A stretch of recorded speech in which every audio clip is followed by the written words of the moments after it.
Hello, welcome to Budget Model Railways. That's one of the quieter of the mainline locomotives I've got. They do look wonderful, but they are noisy, but it's a great looking loco. But it does show nicely what Doug's done in the last week with this area. So this is going to be a whole scenic run through here as we discussed. Doug's got his 3D printed tunnel mouth there, triple tunnel mouth. He's done all the hills, just paper mache and scatter. Need a little bit of work here just to put some ballast, loose ballast in to tidy that up, but it looks very nice. Nice photo back scene, blended in with the hedges and the trees as we normally do.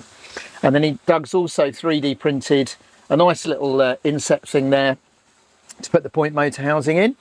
And I built the Gauge Master signal box. Quite interesting history these actually. As I understand it, they were Ripmax and then Hornby.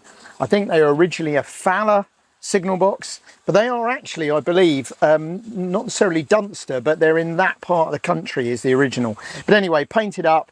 It's a nice little kit because you can paint these. These are separate pieces, which means you can do the two colour in the windows really nicely. So I'm very pleased with that. So then as we move this way, at the moment, it's a rare sight. So we have the fiddle yard empty. And the fiddle yard's empty because of work that we've been doing on the raised area, which hopefully now you can see the Adams radial going around. Now that's interesting actually, because I got that very cheap a few years ago, brand new loco, just like the real ones, which were kept on in places like Axminster, Lyme Regis, because they could do narrow bends. That one, and then we'll come back over here, will do the narrowest bend on the layout, which it's about to go round, which is the Jouf 26 and a bit inch radius, which most of the 060s won't do. But that being a 442 goes around very nicely, and it's bringing us back round then, and we'll talk about this to where we are. So today, in fact, we've sat and done this. So I'll just take those buildings off of there, which were just there for effect. Put them down here. All we've done here, a bit of fun making a template shape, but little tabs stuck on the back and a few brick walls, a few pieces of support there. Only needs to be light. It's only going to have cardboard buildings on it, so it really doesn't matter that it's not plywood. Much cheaper as well. Currently 4 big sheets for £12.50 from Hobbycraft, which is where we went to get them. Now the reason this is empty is we've decided to put, and I've just bought a couple of second-hand ones on eBay, literally as we speak. Oh, had my arm in the way. Put a point in there, and we'll run a higher level double fiddle yard road off of here. Take this out, move them over the back. We'll only cover probably one road there, because the other one can go to the right of it. And that will then enable me to run a bit of a scheduled service and to change the trains on the higher level, which effectively will make it a layout in its own right.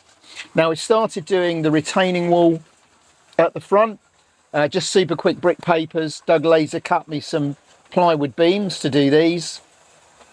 I found this, can't remember if this was in the last video. So I found that, which was, I made that a great many years ago for a little harbour layout that I never built, but it fits in exactly with the look. Got the signal box, so it's a Metcalfe brick signal box, one of the free ones that came free with Railway Modeller many years ago, and you see them now at very high prices on eBay. And I've just added a very similar timber effect to the station building and some blue brick and changed the roof, and that'll look very nice in there. We've got some corrugated fencing, which is going to go here, so this will have railway arches and a road down through. So it's all beginning to come together.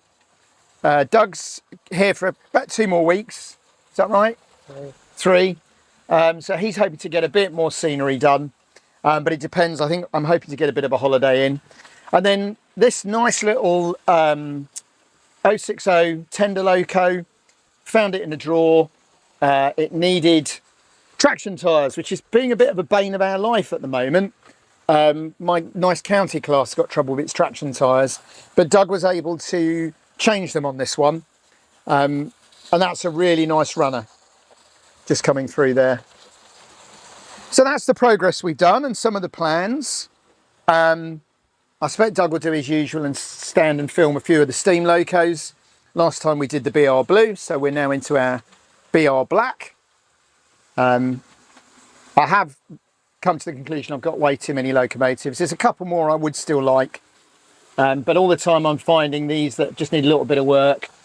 I'm quite happy, and it's nice to see some steam locos on here for a change. See if we get more views for steam locos. So there we go, quite a bit of progress in fact, and some rather nice locos running. The Adams Radio's probably one of the nicest looking locos that I own, and I expect Doug will get some film of that. Very pleased with that cutting now. We've got the retaining walls. So there we go. I'll stop nattering for a bit, and Doug will do a little bit of filming.